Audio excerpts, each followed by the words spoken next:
आगू आसुची सुदशा व्रत आउ घरे घरे समस्ते माँकर अति प्रिय 10 पुर मंडा पिठा बनइबे। आज आम कदम फुलिया 10 पुर मंडा पिठा बनइया जहाँकि खाइबा बहुत ही स्वादिया लगे आ बनइबा भी बहुत सहज। देखुचन तो केते सुंदर आमर मंडा पिठा रेडी होईची। नमस्कार, ओडिया बहु रोसई को आपण मानकु बहुत बहुत स्वागत। सेतिपाई एडी देखंतु मु गोटे कप नॉर्मल अरुआ चाउल नेइची जोटा कि मार्केट रे इजिली अवेलेबल आउ आपण जे कोनोसी अरुआ चाउल आपण नै परिबे। आउ ता छडा एठी देखंतु अध कप रु टिके कम नेइची एठी मु बासुमती अरुआ चाउल जोटा कि टिके लंबा आसी थाए जोटा कि हमर जो ऊपर जो फुल भलिया हबो ना सेटा पई काम दबो। तो दीटा को आमे धोई नबा, धोई की भलो भाबरे बतुरे देबा 4 रु 5 घंटा कि जदि समय अछि आपण ओवरनाइट मध्ये बतुरे की रखि परिबे। तो एठी देखंतु भलो भाबरे हमर बतुरी जाईची चाउल। एबे चलंतु आको आमे ब्लेंड करबा। तो ये गोटे ब्लेंडिंग जार नहीं जाइए चाउल को भल भाव छाणिकी देवा। बेसी पानी देवानी आम ए बहुत कम पानी रे बाटिबा। जदि आपण एठी बेसी पानी देकी बाटिबे ना चाउलटा भलसे बाटी हेबनी चिकण होगी, तेणुक बहुत ही कम पानी देवे। देखि पार्थ्यो केतिकी देली माने 3 रु 4 बड़ स्पून खंडे हम पानी देकी चिकण करके बाटिकी नहीं आसी। एबे चलंतु आमे पुरर प्रस्तुत करबा। 10 पुर पई एठी मु कोन कोन नैची आपण मानकु देखि दउची। जेमति कि एठी देखंतु नडिया कोरा नैची, फाळे बड़ नडियार कोरा एठी मु नैची। तापरे एठी नैची गुड़ नैची, आपण चीनी मध्ये व्यवहार कर परिबे किंतु गुड़ रे टेस्ट भलो आसीबो। आ साधारणतः पूजा पर्व रे गुड़ व्यवहार कले भलो। तापरे एठी छेना नैची 2 लिटर क्षीरर। तापरे एठी मु नैची किछि मसला जेमति कि अदा नैची। तापरे एठी देखंतु श्री कर्पूर नैची, गोलमर्च नैची, आउ खंडे जायफल नैची। तापरे एठी टिके नाको पान मधुरी मु नैची। तापरे लवंग नैची, गुजराती नैची। जदि आपण पारे बड़ अळीच अछि सेटा मध्ये आपण पकई परिबे, नहले तो आपण राशि पकई परिबे, खुआ पकई परिबे। जेमिति भी आपण पाखरे जहा अछि सब मिसेकी जेमिति 10टा पुर हबा आपण सेमति नै परिबे। तो एडी मु सब जको मसला को एका संगे देकी कुटी नैथिली। केवल नडिया गुड़ आउ जो छेनाटा नैची सेटा आमे रांधिबा। आउ सब आपण एडी मिसेकी सब गुंड करनियंतु। श्री कर्पूर भी एथिरे पकई गुंड करनियंतु। एका बेले आपणकर मसलाटा रेडी हिजिबो। आपण एका बेले पकईकी कुक करि परिबे। तो एडी देखंतु भल भाबरे सब जिनस को मु कुटी नैची। आगुरु भी मो चैनल रे मु बहुत प्रकार 10 पुर मंडा पिठा रेसिपी शेयर करछि। जदि आपण देखि नांती नियति बे डिस्क्रिप्शन चेक करिवे। ता छडा अन्य मंडा पिठा रेसिपी मध्ये मु शेयर करछि, नियति डिस्क्रिप्शन चेक करिवे। सब आपनको लिंक तळे मिल जिवो। तापरे एठी देखंतु पूरा प्रस्तुत करिया पे गोटे कड़ाई को गरम कर नेथिली। गोटे स्पून आमे एठी घियो दे देबा। घियोटा ऑप्शनल अछि, आपण देई परिबे न देई परिबे, किंतु देले टिके बास्ना भल आस्ते। तेणु कर एठी मु घियोटा देइछि। बहुत लोग घियो खाइको पसंद करंदी नै, तेणु कर से माने न देई पारंदी। तापरे एठी देखंतु नडिया प्रथमे दे देली, तापरे गुड़ दे देली।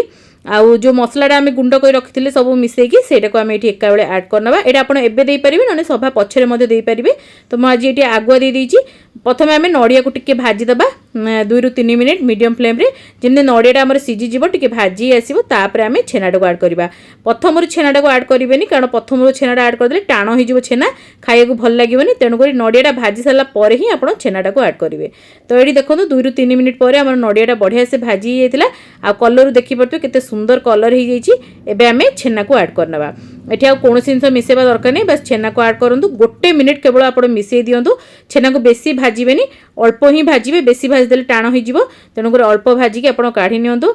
एबे रिसेंटली मु मांडिया मंडा पिठार रेसिपी शेयर करथली। जदि देखि नांदी निहाती डिस्क्रिप्शन आई बटन चेक करिवे, सेठी आपनको मिल जिवो। ता छडा अलगा जदि मंडा पिठा किछि बनाउ चाहछन्ती, मु बेल्लो मंडा पिठा शेयर गोटे करथली, आपण सेटा देखि परिवे। साधा मंडा पिठा, राशि मंडा पिठा ए सब भी मु शेयर करछि, निहाती आपण डिस्क्रिप्शन चेक करनेबे। पूरा रेडी हेइला, ताकु मु ठंडा करिया पे काढी नेथिली। तापरे आ गोटे कड़ाई रे मु गोटे ग्लास पानी देइथिली। तापरे लूण दे देइथिली, चीनी दे देइथिली स्वाद अनुसार। घियो एठी दे देबा गोटे स्पून बड़ पाखा पाखी। घियोटा टिके बेसी करी देले कोन हबो ना, हम जंतुणीटा बढ़िया सॉफ्ट बनिबो, पूरा चिकण हेकी हबो। तो एठी पानीटा देले फुटी आसीबो। आपण एमती गोटे हाथ रे मिसांतु, आ गोटे हाथ रे ढाळंतु। एई भलिया कले आपनकर लम्स पडियोनी, कारण हम अल्प पानी देकी बाटिचे। तेणु कर एठी संगे संगे हाथ को माने चलेबे जेमति कि हमर बिंडा धरिबोनी। तो एठी देखंतु भल भाबरे मु जंतुणीटा को मिक्स करथिली। आ बढ़िया भाबरे एठी जंतुणीटा हमर रेडी हे जेतिला। आउ देखंतु जेतेबेले आपनकर जंतुणी रेडी हे जिवो, सेतेले आपनकर कड़ाई रु छाडी आसीबो। आउ टिके सिजिला टाइप रो देखा जिवो, ट्रांसपेरेंट देखा जिवो आपनकर जंतुणीटा। तापरे आपण कोन करिवे, गोटे थाली को काढी की भल भाबरे ठंडा करिवे। हल्का उषुम थिबा अवस्था रे ही आकु चकटिवे।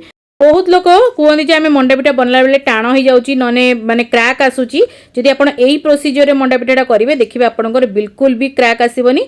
आ बहुत बढ़िया भाव में आपंकर सॉफ्ट हम, तुला भाया नरम हम मंडा पिठा। ये देखो टिके मु हल्का घी लगे दूसरी, घी लगे चकटिबे। आगुरी भी आम घी पकईचे, हल्का मुझे घी दूसरी। टिके उषुम थिला अवस्था माने आम चकड़ी देले कौन हम ना पूरा नरम हो, जमा भी आपंकर क्रैक आसबनी कि टाण भी हेनी।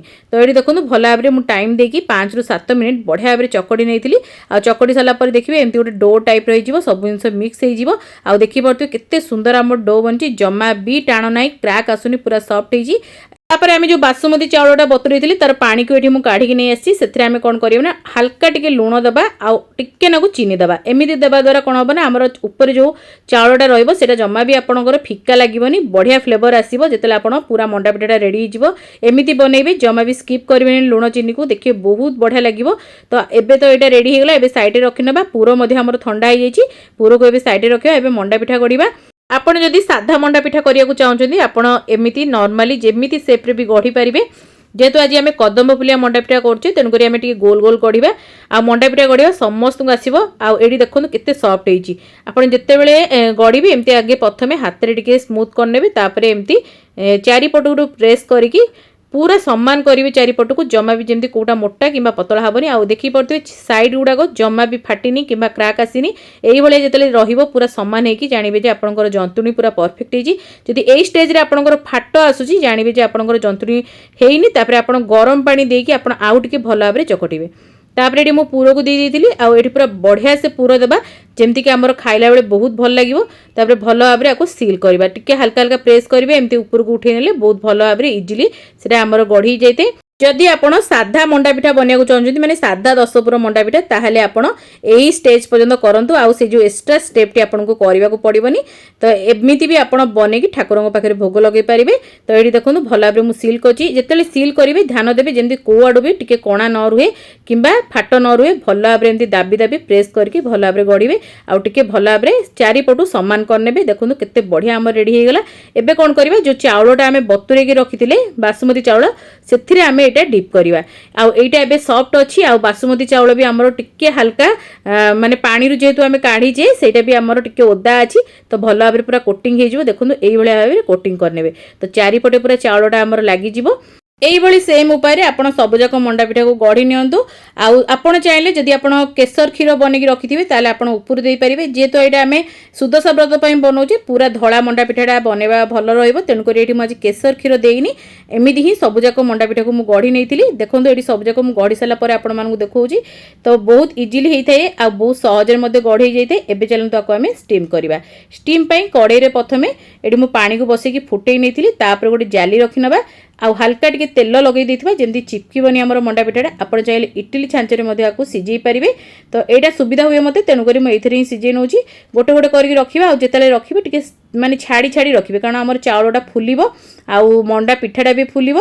यदि आप लगे लगे रखिदेवे ताले पूरा पिठा को पिठा लगिज भांगार चान्स अच्छी फाटिबार चान्स अच्छी तेणुक टिके छाड़िकी ही रखिए। तो ये सबजाक पिठा को मैं अरेंज करनी आईटी मोर टोटाल 8 ରୁ 9 पिठा रेडी होता। तो ये मोर 6 ରୁ 7 जगह होता मैं आउ 2टा अलग सिझे देती भल भाव में आपको घोड़े बेसी समय दरकार पड़ोनी 10 ରୁ 15 minute low to medium flame आम आपको बढ़िया से स्टीम करदे। देखो 15 मिनिट पर मुझे आपण काढ़ी देखुची केते सुंदर आमर मंडा पिठा रेडी हो जाए। देखो जो चाउल आम ऊपर लगे बहुत भल भाव में कुक हो जाए। आम टिके आपको ठंडा करवा आउे आम प्लेट को काढ़ी आनिबा। ये देखो ठंडा है गोटे प्लेट को मुझे काढ़ी आनी आ गोटे मुझे भांगिकी देखी दूसरी देखो पूरा केते सुंदर भाव दिखाई आते बढ़िया तुला भाया नरम हो पाटे देले ही मिल जाए। ये आपंक रेडी होगला 10 पुर दिया कदम फुलिया मंडा पिठा निहाती भाव सुदशा व्रत ट्राए करूँ आमती लगे आपंक मतामत सेयार करने को बिल्कुल भी भूलें। ओडिया बोर छोट रेसिपीटी भल लगी लाइक करेंगे शेयर करेंगे चैनल नुआ थे सब्सक्राइब करने को जमा भूलें। फेसबुक पेज रे देखुले पेज को निहाती भाव फॉलो करेंगे लाइक शेयर निहाती देवे कमेंट माध्यम आपंक मतामत को शेयर करेंगे। जदि ए जाए मोर इंस्टाग्राम पेज को फॉलो करना निहाती भाव फॉलो करने सेठी बहुत ही बढ़िया बढ़िया जिनस पोस्ट करता। जदि किसी नुआ रेसिपी देखा चाहते कमेंट सेक्शन में निहाती लिखिए मुझे निहाती आने चेष्टा करी आगू को ओडिया बो एमती बहुत सारा बढ़िया बढ़िया रेसिपी सब नहीं आसो। तो आज ये जय श्री जगन्नाथ।